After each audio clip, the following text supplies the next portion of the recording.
ಸರ್ಕಾರದ note ban, GST ಸಮಸ್ಯೆ, ಅಡಿಕೆ ನಿಷೇಧ ಮೊದಲಾದ ಕಾರಣಗಳಿಗೆ ಹಾಗೂ ಜಿಲ್ಲೆಯ ಆರ್ಥಿಕತೆಯ ಜೀವನಾಡಿ ಅಡಿಕೆ ಮಾರುಕಟ್ಟೆ ಕುಸಿದು ಹೋಗಿ ಅಡಿಕೆ ಬೆಳೆಗಾರರು ಕಂಗಾಲಾಗಿರುವುದನ್ನು ಮನಗಂಡು ಪುತ್ತೂರು ವಿಧಾನಸಭಾ ಕ್ಷೇತ್ರದಾದ್ಯಂತ ಮಾರ್ಚ್ 26ರಿಂದ 3 ದಿನಗಳ ಕಾಲ ಹಮ್ಮಿಕೊಳ್ಳಲಾಗಿದ್ದ ರೈತ ಜಾಗೃತಿ ಯಾತ್ರೆ ಸಫಲವಾಗಿದೆ ಎಂದು ವಿಟ್ಲ ಉಪ್ಪಿನಂಗಡಿ ಬ್ಲಾಕ್ ಕಾಂಗ್ರೆಸ್ ಅಧ್ಯಕ್ಷ ಮುರಳೀಧರ್ ರೈ ಮಠಂತಬೆಟ್ಟು ಹೇಳಿದರು. ಅವರು ವಿಟ್ಲ ಪ್ರೆಸ್ ಕ್ಲಬ್ನಲ್ಲಿ ಮಾಧ್ಯಮಗೋಷ್ಠಿಯಲ್ಲಿ ಮಾತನಾಡಿ, ವಿದೇಶದಿಂದ ಕಪ್ಪು ಹಣ ತಂದು ಪ್ರತಿಯೊಬ್ಬರ ಖಾತೆಗೆ 15 ಲಕ್ಷ ರೂಪಾಯಿ ಹಂಚುತ್ತೇವೆ ಎಂದು ಕಳೆದ ಲೋಕಸಭಾ ಚುನಾವಣಾ ಭರವಸೆಯನ್ನು ಗಾಳಿಗೆ ತೂರಲಾಗಿದೆಯಲ್ಲ ಎಂಬ ಪತ್ರಕರ್ತರ ಪ್ರಶ್ನೆಗೆ ಅದೊಂದು ಚುನಾವಣೆ ಗಿಮಿಕ್, ಗೆಲ್ಲುವುದಕ್ಕಾಗಿ ಮಾಡಿದ ತಂತ್ರ ಎಂದು ಅಮಿತ್ ಶಾ ಹೇಳಿರುವುದು ಮತದಾರರಿಗೆ ದ್ರೋಹವಾಗಿದೆ ಎಂದು ಹೇಳಿದರು.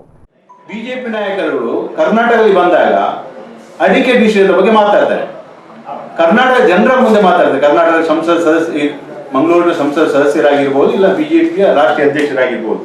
ಆದ್ರೆ ಅವ್ರು ಮಾತಾಡೋದಿಲ್ಲಲ್ಲ, ಅದು ನಮಗೆ ಸಂಶಯ ಆಗಿದೆ. ಯಾಕಂದ್ರೆ ಅವ್ರು ಇಲ್ಲಿ ಮಾತಾಡ್ಬೇಕು, ಅವರು ಪಾರ್ಲಿಮೆಂಟ್ ಅಲ್ಲಿ ಮಾತಾಡ್ಬೇಕು. ಅಡಿಕೆ ನಿಷೇಧದ ಬಗ್ಗೆ ಬಂದು ನಮ್ಮಲ್ಲಿ ತಿಪ್ಪೆ ಸಾಧಿಸೋದ್ರೆ ಅದೇನು, ಅದು ಪ್ರಯೋಜನ ಇಲ್ಲ.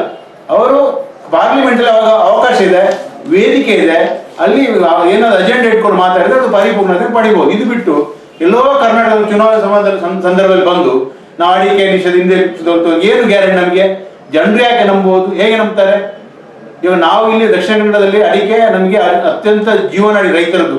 ನಾವು ಈ ಅಡಿಕೆ ಇಲ್ಲ ಅಂದ್ರೆ ನಾವು ಇಲ್ಲಿ ಏನು ಮಾಡ್ಲಿಕ್ಕೆ ಸಾಧ್ಯ ಇಲ್ಲ ಪರಿಸ್ಥಿತಿ ಎಲ್ರಿಗೂ ನಮ್ಗೆ ಗೊತ್ತಿರೋ ವಿಚಾರ. ನಮ್ಮ ಏನೇ ನಡೀತಿದ್ರು, ಯಾವುದೇ ವಿಚಾರ ಒಳ್ಳೆ ಕೆಲಸ ನಡಿಬೇಕಾದ್ರೂ ನಾವು ಅಡಿಕೆಗೆ ಹೆಚ್ಚಿನ ಮುಖ್ಯ. ಯಾಕಂದ್ರೆ ಎಲ್ಲರೂ ಬಡವರಾಗ್ಲಿ, ಕೂಲಿ ಕಾರ್ಮಿಕರಾಗ್ಲಿ, ಅಥವಾ ಬೇರೆ ಬೇರೆ ವರ್ಗದ ಜನರಾಗ್ಲಿ ಜೀವಿಸಬೇಕಾದ್ರೆ ಅಡಿಕೆಗೆ ಒಳ್ಳೆ ಬೆಳೆ ಬೇಕು, ಅಡಿಕೆ ಮಾರುಕಟ್ಟೆ ಬೇಕು.